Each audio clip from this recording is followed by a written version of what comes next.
नमस्कार, अरुणाचल समाचार में आपका स्वागत है। मैं हूं गुरी शोभा। आइए बुलेटिन में सबसे पहले देखते हैं मुख्य समाचार। उपराष्ट्रपति एम वेंकैया नायडू ने नवाचार को जन आंदोलन बनाने का किया आह्वान। कहा, भारत को एक बार फिर से शिक्षा और नई खोज का बनाना होगा वैश्विक केंद्र। नवाचार उपलब्धियों के बारे में अटल संस्थाओं की रैंकिंग जारी।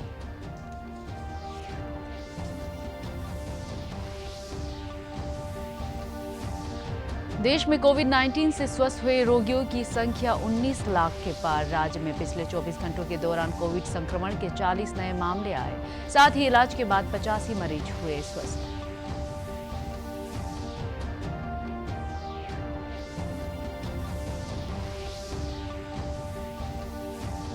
राजधानी ईटानगर को केंद्रीय पर्यावरण और वन मंत्रालय के नगर वन योजना के तहत किया गया चयनित। मुख्यमंत्री ने कहा, पूरे राज्य में स्कूल नर्सरी योजना के तहत 100 स्कूलों का किया जा रहा है चयन।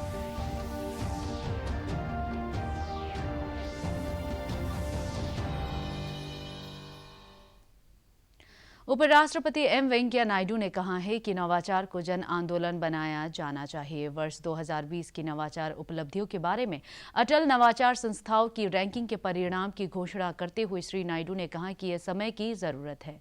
उपराष्ट्रपति ने कहा कि लीक से हटकर काम करने में समर्थ बनाने के लिए विद्यार्थियों में नवाचार और उद्यमिता की संस्कृति को बढ़ावा देने के ठोस प्रयास किए जाने चाहिए। भारत में नवाचार का लंबा इतिहास रहा है। श्री नायडू ने कहा कि भारत को एक बार फिर शिक्षा और नवाचार के वैश्विक केंद्र के रूप में उभारना चाहिए।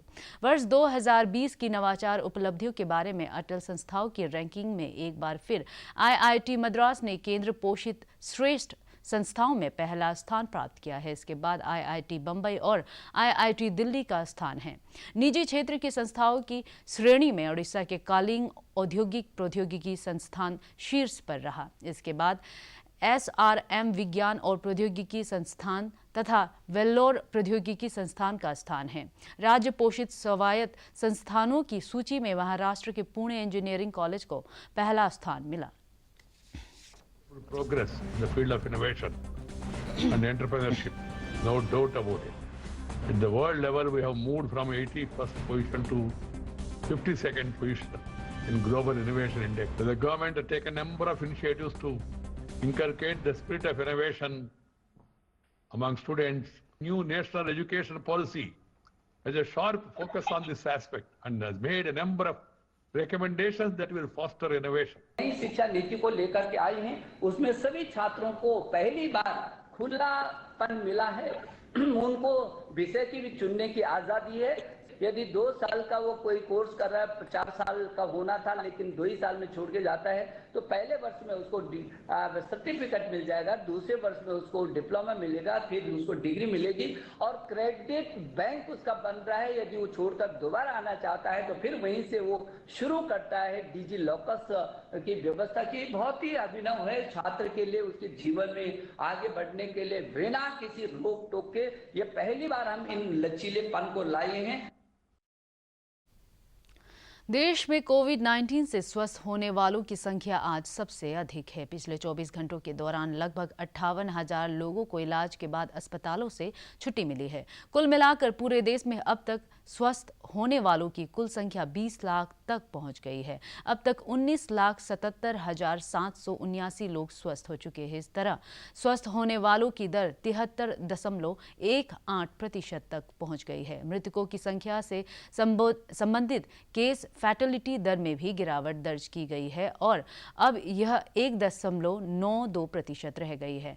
30 राज्यों और केंद्र शासित प्रदेशों में यह दर राष्ट्रीय औसत की तुलना में कम है। केंद्रीय स्वास्थ्य मंत्रालय के अनुसार पिछले 24 घंटों के दौरान देश भर में कोविड-19 के लगभग 55,000 मामलों का पता चला है। इस तरह संक्रमित होने की दर में भी कमी आई है और फिलहाल जांच के दौरान संक्रमण की पुष्टि वाले रोगियों की दर 8.81 है। फिलहाल देश में कोरोना के सक्रिय मामलों की कुल संख्या 6,73,166 है। पिछले एक दिन में 876 लोगों की मृत्यु से देश में अब तक मृत्यु का शिकार हुए लोगों की कुल संख्या 51,797 हो गई है। They are on track with the studies that have been sanctioned, and that information was shared in terms of their progress, how many people have been enrolled, and broad idea was given, and in any case the process is moving by the day.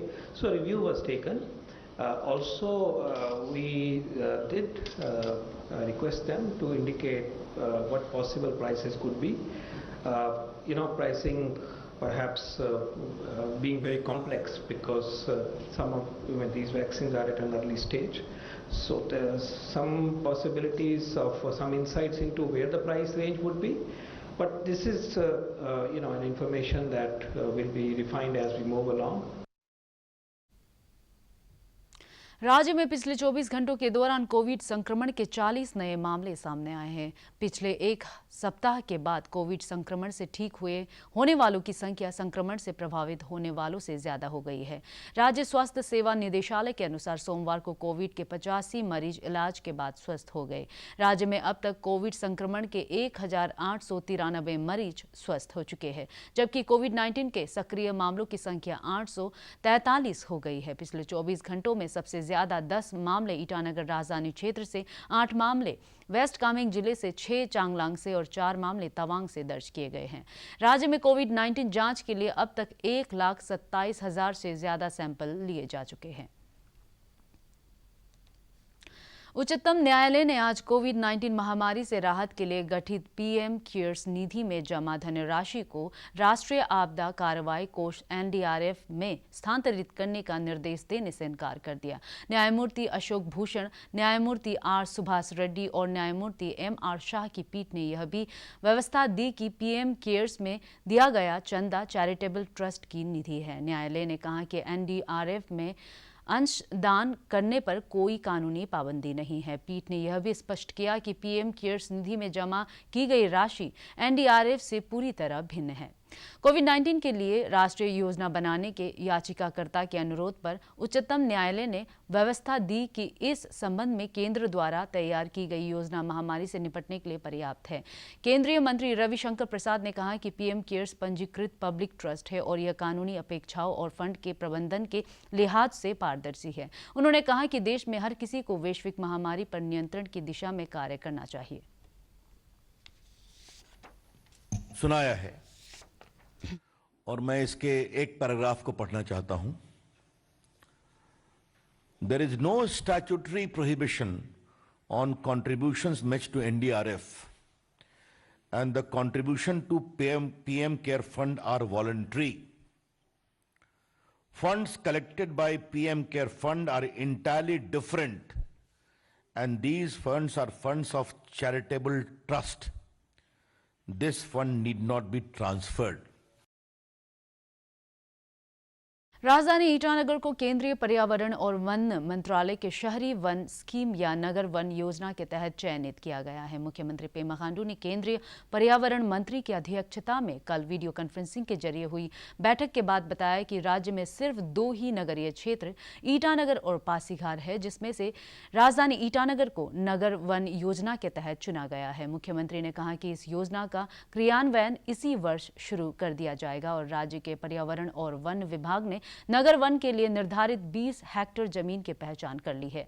उन्होंने कहा कि नगर one योजना को smart city परियोजना के साथ जोड़ा जाएगा, जिससे इस योजना के सभी लक्ष्य को हासिल किया जा सके।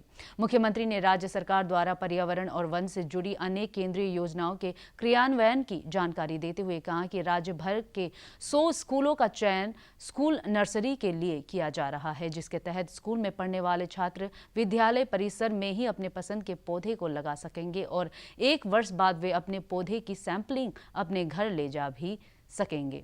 मुख्यमंत्री ने कहा कि राज्य में 6 लाख वृक्ष लगाने के लिए पौधारोपण किया गया है और इस साल के अंत तक 12 लाख पौधे लगाए जाएंगे।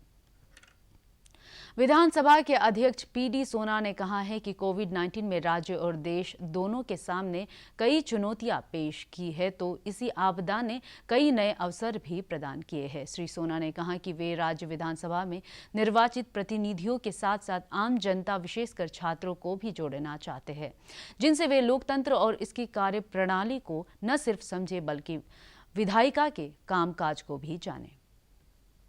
जैसे हमारा सोशल मीडिया में भी, जैसे यूट्यूब में भी लाइव चलता है, फेसबुक में भी लाइव चलता है, तो आपने देखा होगा कि कुछ लोग ने यूट्यूब में भी इसको हमारा एंटायर सेशन को लाइव चलाया ताकि लोगों को फर्स्ट हैंड क्या हो रहा है, आपका विधायक आपके लिए क्या काम कर रहा है, आपका सरकार आपके लिए क्या कर रहा है, वो आराम से लोगों तक पहुंच पाएगा। तो ये कोशिश रहा है। और साथ ही साथ हमने जो डिजिटल की बात किया है, तो हमने असेंबली को भी ई विधान के तहत डिजिटाइज करने की कोशिश किया है। तो अभी जैसे हमारा अभी कोविड का सिचुएशन है, तो हमारा ये नेवा एप्लीकेशन है, हर मेंबर्स के पास है ये एप्लीकेशन। तो through that application they are submitting their questions, resolutions. So we hope that we will do it in much better way in times to come. ये कोविड अगर नहीं होता तो शायद अभी एक नया चेहरा देखने को मिलता था असेंबली का।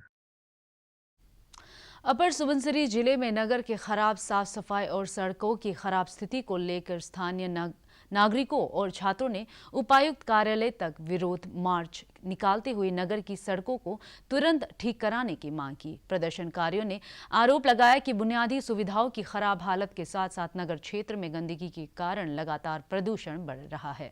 वहीं कोविड के कारण बहुत से छात्रों को इंटरनेट के जरिए पढ़ाई करनी पड़ रही है, लेकिन खराब इंटरनेट के कारण वे इसका लाभ नहीं उठा पा रहे हैं। प्रदर्शनकारियों ने जिला उपायुक्त कार्यालय पहुंचकर जिला प्रशासन को इन मांगों को पूरा किए जाने के संबंध में एक ज्ञापन भी दिया।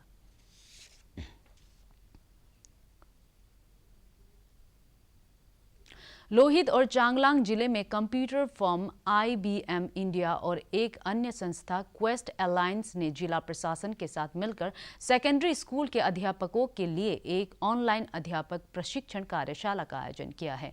गैर सरकारी संस्था की ओर से आयोजित कार्यशाला का उद्देश्य कोविड-19 के दौरान अध्यापकों को इंटरनेट और उससे जुड़ी अन्य तकनीकों का प्रशिक्षण देना है, ताकि वे अपनी कौशल क्षमता का इस्तेमाल छात्रों के साथ ऑनलाइन कक्षाओं में कर सके और ज़रूरत पड़ने पर वे वीडियो माध्यम से अन्य दूसरे कार्यक्रम भी आयोजित कर सके। चांगलांग और लोहित जिला प्रशासन के सहयोग से आयोजित इस कार्यशाला में 250 से ज़्यादा अध्यापकों को प्रशिक्षण दिया जाएगा। उद्घाटन समारोह में राज्य के शिक्षा मंत्री ताबा तेदिर सहित अनेक अधिकारियों ने भी भाग लिया। अंतर्राष्ट्रीय और गठबंधन 8 सितंबर को वर्चुअल प्लेटफॉर्म पर पहले विश्व सौर प्रौद्योगिकी शिखर बैठक का आयोजन करेगा। बैठक के ब्यौरे को साझा करते हुए गठबंधन असेंबली के अध्यक्ष और नवीन तथा नवीकरणीय ऊर्जा मंत्री RK सिंह ने बताया कि प्रधानमंत्री नरेंद्र मोदी पहली विश्व सौर प्रौद्योगिकी शिखर बैठक का उद्घाटन करेंगे। इस बैठक में गठबंधन के सभी सदस्य देशों के मंत्री हिस्सा लेंगे। उन्होंने कहा कि विश्व के वैज्ञानिक अनुसंधान और विकास से संबंधित उच्चस्तरीय शिष्टमंडल और मुख्य कार्यकारी अधिकारियों का समूह कम लागत, नवाचार और किफायती सौर प्रौद्योगिकी के बारे में विचार विमर्श करेगा। सरकार के वरिष्ठ अधिकारी, वैश्विक कंपनियों, वित्तीय और बहुपक्षीय संस्थाओं के प्रमुख, सिविल सोसाइटी और विचारक इस सत्र में मौजूद रहेंगे। उन्होंने कहा कि इस बैठक का उद्देश्य आधुनिक और अगली पीढ़ी को प्रौद्योगिकियों को आगे लाना और सौर ऊर्जा का अच्छी तरह से फायदा उठाने के प्रयासों पर जोर देना है। Solar Technology Summit is an attempt in that direction. It's an attempt to bring together the scientists, the engineers. पूर्व राष्ट्रपति प्रणब मुखर्जी की हालत में फिलहाल कोई सुधार नहीं हुआ है। सेना के रिसर्च एंड एयरफील्ड अस्पताल द्वारा जारी मेडिकल बुलेटिन के अनुसार पूर्व राष्ट्रपति को वेंटिलेटर सपोर्ट पर रखा गया है। चिकित्सकों की एक टीम लगातार उनके स्वास्थ्य की निगरानी कर रही है। जाने माने भारतीय शास्त्रीय संगीतकार पंडित जसराज का कल अमेरिका के न्यू जर्सी शहर में अपने घर में देहांत हो गया। वे 90 वर्ष के थे। उनके परिवार की ओर से जारी वक्तव्य में बताया गया है कि उनका निधन हृदय गति रुक जाने से हुआ। पंडित जसराज का संगीत का सफर करीब 8 दशक का रहा। राष्ट्रपति, उपराष्ट्रपति और प्रधानमंत्री ने पंडित जसराज के निधन पर गहरा दुख व्यक्त किया है। We are assisting the friends and their well-wishers here to take the mortal remains back to India in whatever manner we can. You know, for us, today the nation is mourning on his demise, and for us it's a big loss we want to do our best and want to see that he's put to rest in the best possible manner. That is how we are assisting. Arunachal समाचार के आज के अंक में इतना ही। हम कल फिर हाजिर होंगे अरुणाचल और देश दुनिया की खबरों के साथ। आप देखते रहिए अरुण प्रभा। नमस्कार।